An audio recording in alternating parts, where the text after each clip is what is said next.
बिस्मिल्लाहिर्रहमानिर्रहीम। अस्सलामुअलैकुम। मैं हूं उम्मे अरहम और आज शेयर करूंगी आपके साथ मुश्किलात से निपटने के 10 इस्लामी तरीके। आज हर शख्स मुसाइब व मुश्किलात में घिरा हुआ है। मुसाइब व मुश्किलात में घर जाएं तो इन असूलों को मद्देनजर रखें, अल्लाह ताला आसानी फरमाएगा इंशाअल्लाह।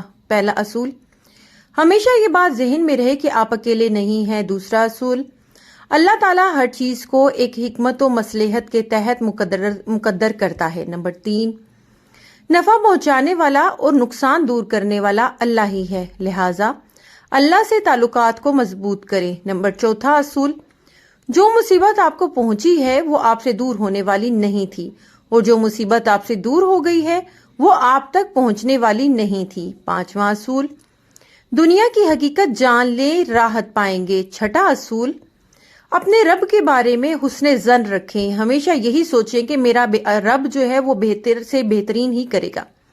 7वां असूल, आपके लिए अल्लाह का किसी चीज को इख्तियार करना बेहतर है आपके अपने किसी चीज को इख्तियार करने से।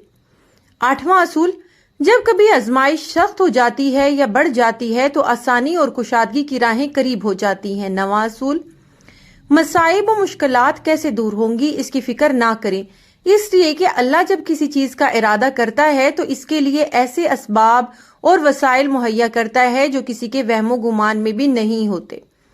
10वां असूल, आप पर जरूरी है कि इस जात से मांगे जिसके हाथ में कुशादी की कुंजियां हैं। इल्लामा इब्नुल कैम रहमतुल्लाह अलैह फरमाते हैं, आप ये ना समझें कि आपके नफ्स ने आपको नेम कामों पर इमादा किया है, बल्कि हकीकत यह है कि अल्लाह आपसे मोहब्बत करता है जिसकी वजह से इसने आप पर नेक अमल की राहें हमवार कर दी। लिहाजा आप इस मोहब्बत में कोताही ना करें, कहीं ऐसा ना हो कि अल्लाह आपको भी भूल जाए। वीडियो पसंद आए तो प्लीज चैनल को सब्सक्राइब करना ना भूलें, बेल नोटिफिकेशन को ऑल पे कर दें ताकि मेरी हर आने वाली वीडियो आप तक मिलती रहे।